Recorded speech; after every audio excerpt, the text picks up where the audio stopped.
Most welcome my YouTube channel dear सरफशन student. आज हम स्टार्ट करेंगे एक्सरसाइज नंबर 14। ये नीरवी एक्सरसाइज नंबर 14 बहुत ही इंपॉर्टेंट है पेपर पॉइंट ऑफ व्यू से।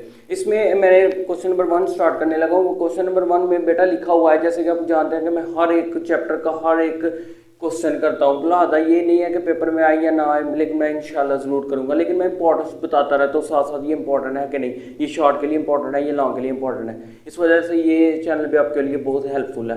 बेटा मैंने अभी ये बताया कि अभी ये जो ट्रू फॉल्स हैं जो पेपर में तो नहीं आते। आप कहेंगे सर पेपर में तो नहीं आते हैं, तो लेकिन बेटा पेपर में तो नहीं आते, लेकिन यहीं से बन के, चूंकि यहाँ पर एमसीक्यूज नहीं लिखे हुए इस चैप्टर के, तो यहीं से बन के आप कोई भी देखेंगे पोस्ट पेपर, और यहीं से वो इस ट्रू फॉल्स के अंदर से ही एमसीक्यूज बना के वो दे देते हैं। ट्रू फॉल्स तो नहीं देते, लेकिन इसी में से एमसीक्यूज बना के दे देते हैं। तो आप देख लें तो लाजमी करें, इनमें से 10 हैं, इनमें से एक 100% कन्फर्म एमसीक्यूज आता है। तो बहुत इंपॉर्टेंट है, अच्छे तरीके से आपने सीखने हैं।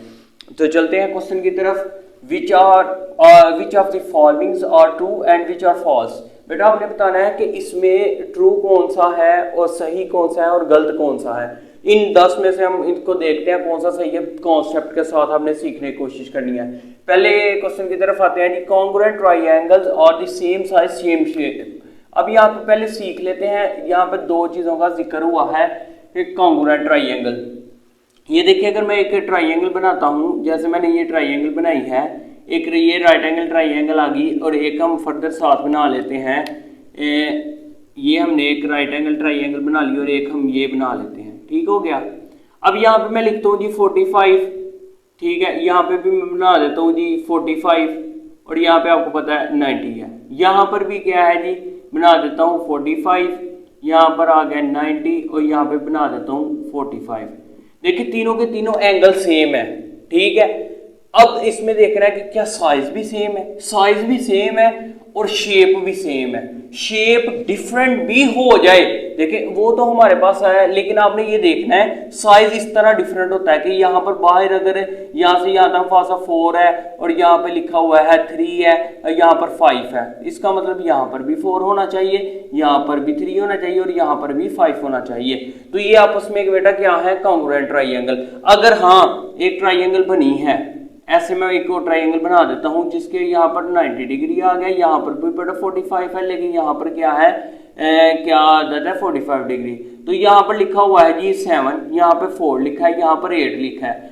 तो ये दिस इज कॉल्ड, ये सेम है, इनकी साइज सेम, एंगल सेम है, साइज भी सेम है, यहां से हमें पता चल रहा है। तो ये कॉन्ग्रुएंट ट्राइएंगल कहलाएंगे। अगर यहां पर और इसको देखा जाए, इसकी साइज जो है वो साइज सेम है, फॉर एग्जांपल जी हम कह दें शेप सेम है। अब आप कह देंगे सिमिलर ट्राइएंगल में क्या फर्क होता है जी, उसमें क्या होता है कि एक चीज डिफरेंट होती है। उसमें डिफरेंट क्या चीज होती है, उसमें साइज डिफरेंट होता है। फॉर एग्जांपल एक ट्राइएंगल ये है ना, अगर आप ये स्मॉल ट्राइएंगल ले रहे हैं तो एक आपने बड़ी ले ली है, तो ये जो है देखिए साइज डिफरेंट है। एंगल फिर भी आपके पास सेम आ सकते हैं जी, 3 है जो यहाँ पर है, यहाँ पर है, लेकिन ये साइज जो है वो डिफरेंट हो गया, तो इसको हम बोलेंगे सिमिलर ट्राइएंगल। लेकिन कॉन्ग्रुएंट जरूर है, क्योंकि देखें वो बात का मसला है, यहाँ पे भी सीख रहे, जो भी एंगल है साइज भी सेम है, इसके बाद शेप भी सेम है। तो इस वजह से जो है ना ये जो है हमारे पास सिमिलर ट्राइएंगल कहलाएगी। अब तो आते हैं जी कॉन्ग्रुएंट ट्राइएंगल और same size same shape. Same size same shape true है जी, ये कॉन्ग्रुएंट ट्राइएंगल कहलाती है। देखिए सिमिलर ट्राइएंगल कौन सी होती है, जिसका सेम शेप होती है, शेप तो सेम है लेकिन साइज डिफरेंट आ गया। देखा ना, साइज ये बड़ा है ये छोटा है, तो डिफरेंट है। यहाँ पर भी मैंने यही चीज बताई है बेटा, देखिए इसका साइज 3 है, यहाँ पर 8 आ रहा है, 4 है, यहाँ पर 7 आ रहा है, तो ये डिफरेंट है। शेप चाहे सेम है, ठीक है, शेप सेम है लेकिन साइज डिफरेंट है, तो ये जो दो देखेंगे इनको भी कह देंगे ये सिमिलर ट्राइएंगल है। आपने कहना सर ये फिर भी कॉन्ग्रुएंट ट्राइएंगल, हाँ तो ये बात ठीक है कि हर सिमिलर ट्राइएंगल वो कॉन्ग्रुएंट भी होती है। कॉन्ग्रुएंट इस तरीके से साइज भी सेम होता है, उसकी शेप भी सेम होती है। अब यहाँ पे सिमिलर ट्राइएंगल की तो चीज देख रहे हैं, शेप तो हमारे पास सेम है बेटा, तो इसमें साइज जो है, साइज की बात कर रही थी, साइज डिफरेंट होता है, मैं ये बात की थी इसका साइज। तो यहाँ पर ये साइज ना देखें, यहाँ पर जो लिखा है वो देखें, तो इस वजह से ये भी डिफरेंट होगी। इस तरह हमारे पास ये जो है ये हमारे पास ट्रू है, ये सिमिलर ही लिखा हुआ है उसमें, तो ठीक है, सिमिलरिटी जो होती है। अच्छा तो बेटा अब ये जो है बुक के पीछे आपका आंसर इन दोनों क्वेश्चन का गलत लिखा हुआ है।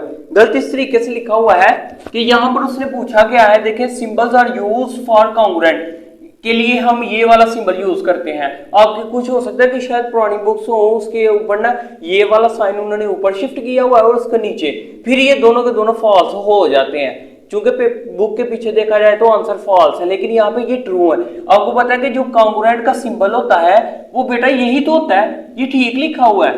तो कॉन्ग्रुएंट का सिंबल तो यही होता है, तो हम यहाँ पर जिस तरह की वो स्टेटमेंट देगा हम उस हिसाब से इसको करेंगे। मार्कर दूसरा यूज कर लेते हैं, ये है ट्रू आ गया, ठीक हो गया। इसके बाद similar triangle, symbols are use for similarity, similarity के लिए हम यही तो सिंबल यूज करते हैं। ये वाला जो सिंबल है वो सिमिलरिटी के लिए यूज किया जाता है। हाँ अब गलत किस तरह पीछे लिखे हुए हैं, दोनों के दोनों फॉल्स क्यों लिखे हुए हैं बुक के पीछे इसके आंसर, क्योंकि उन्होंने क्या किया है कि कॉन्ग्रुएंट का ये वाला सिंबल नीचे शिफ्ट कर दिया और ये वाला ऊपर। शायद वो पुरानी बुक्स के ऊपर इस तरह था, लेकिन अब जो बुक्स आ रही हैं उसके ऊपर ऊपर कॉन्ग्रुएंट का सिंबल आपको पता है ये होता है और सिमिलरिटी का ये होता है। अगर जिन बच्चों ने मुझे पहले से फॉलो किया तो उनको वो जानते हैं कि मैंने चैप्टर नंबर 10 के अंदर बड़ी डिटेल से बताया था कॉन्ग्रुएंट ट्रायंगल्स क्या होती है और कॉन्ग्रुएंट का सिंबल्स क्या है, ये सारी मैंने पहले डिस्कस की हुई है। तो बेटा आप नहीं आपने देखी तो वो भी आप सीखने की कोशिश करें। चैप्टर नंबर 10 भी बहुत इंपॉर्टेंट है, रिव्यू एक्सरसाइज। अच्छा चलते हैं जी क्वेश्चन नंबर 5 के ऊपर। कॉन्ग्रुएंट ट्रायंगल्स आर सिमिलर, जो कॉन्ग्रुएंट ट्रायंगल होती हैं क्या वो सिमिलर होती हैं? जो कॉन्ग्रुएंट ट्रायंगल है ये देखिए, कॉन्ग्रुएंट ट्रायंगल तो ये है हमारे पास आ जाता है कॉन्ग्रुएंट ट्रायंगल। कॉन्ग्रुएंट ट्रायंगल हमारे पास कौन सी आ जाती हैं, ये। तो कॉन्ग्रुएंट ट्रायंगल जो है वो सिमिलर है, कॉन्ग्रुएंट ट्रायंगल सिमिलर ही तो होती हैं क्योंकि उसके बेटा मैंने आगे आपको यही तो बताया उसके एंगल भी ये देखें कॉन्ग्रुएंट थी तो उसके साइज भी सेम थी, शेप भी सेम, एंगल भी सेम थी।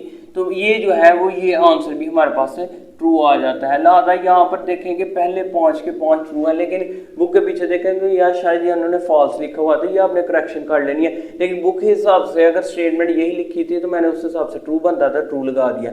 इसी तरीके से बेटा हम चलते हैं question number 6। Similarity triangles are congruent, जो कॉन्ग्रुएंट ट्रायंगल होती हैं वो सिमिलर होती हैं। ये देखिए कॉन्ग्रुएंट ट्रायंगल और सिमिलर भी हैं, लेकिन सिमिलर ट्रायंगल क्या कॉन्ग्रुएंट हो सकती है? नहीं, क्योंकि उसका क्या था हमने पढ़ा था कि सेम साइज और सेम शेप होनी चाहिए। अब ये देखिए साइज क्या है यहाँ पर डिफरेंट है लेकिन शेप सेम है, तो ये नहीं उतरता पूरी कंडीशन पे। तो लिहाजा ये हमारे पास ये आ जाएगी फॉल्स कंडीशन, ये क्या आ जाएगी फॉल्स कंडीशन। तो इसके चलते हैं जी क्वेश्चन नंबर 7। ये पहली स्टेटमेंट जो फॉल्स आई है हमारी, a line segment has only one mid point, एक लाइन का एक ही मिड पॉइंट होता है। एक लाइन सेगमेंट का, लाइन क्या होती है, लाइन सेगमेंट्स क्या होता है बेटा, कोई भी लाइन का टुकड़ा लगा ले, ये एक लाइन है एक ही साइज का, अब इसका जो मिड पॉइंट है वो एक ही होता है, तो बिल्कुल इसका मिड पॉइंट एक हो सकता है। मैं कहूँ जी इसका दरमियान क्या, अब ये तो ना कह सकते सर ये भी दरमियान है ये भी दरमियान है ये भी दरमियान लगाएंगे तो एक ही ना, तो लिहाजा हर लाइन का एक ही तो मिड पॉइंट होता है। तो यहाँ पे भी उसने बोला है a line has segment only one mid point, तो ये स्टेटमेंट भी हमारे पास ट्रू आ गई। इसी तरीके से बेटा only one line can draw through the 2 points, कहते हैं कि 2 पॉइंट से हमेशा हम एक ही लाइन को ड्रा करते हैं। वन एंड ओनली, सिर्फ वन ओनली वन लाइन, यानी कि एक line can draw through the 2 points, एक लाइन जो ड्रा की थी वो 2 पॉइंट से ड्रा होती है, तो बिल्कुल से ट्रू स्टेटमेंट है। तो यहाँ पर देखें अगर एक पॉइंट यहाँ पर दिया गया है, मार्कर दूसरा यूज कर लेते हैं, यहाँ पर अगर एक पॉइंट है यहाँ पर भी एक पॉइंट है, तो ये देखें 2 पॉइंट्स, यानी कि 2 पॉइंट को, यानी कि यहाँ पे लाइन है segment has only one and point, ये तो हमने आगे लिखा हुआ था, ये रेज हो गया। अच्छा only one point can draw through the 2 points, अब 2 पॉइंट ड्रॉ किए तो उससे एक लाइन बन गई, ठीक है, ये लाइन है, यानी कि हर लाइन के 2 एंड पॉइंट होते हैं, ये ठीक है, ठीक होगी ना, ये भी हमारे पास ट्रू स्टेटमेंट आ रही है। लास्ट 2 रह गए हमारे पास, ये लिखा हुआ है proportion is non equality of 2 ratio, आपको पता है प्रोपोर्शन की डेफिनेशन ही यही होती है। नेक्स्ट जो क्वेश्चन करता हूँ उसके अंदर 4 डेफिनेशन है, similar triangle, congruent triangle, ratio और इसके बाद प्रोपोर्शन डिटेल से जिक्र करूंगा इंशाल्लाह ताला। जिन बच्चों ने कोशिश करेंगे वो नेक्स्ट जो मेरा लेक्चर है वो भी जरूर देखें। तो वो देखने के लिए आपको इस चैनल को लाइक सब्सक्राइब शेयर जरूर करना पड़ेगा। इसे सब्सक्राइब कर लेंगे तो मेरे जब भी मैं इंशाल्लाह अपलोड करूंगा तो आपके लिए आप तक पहुंच जाएगा।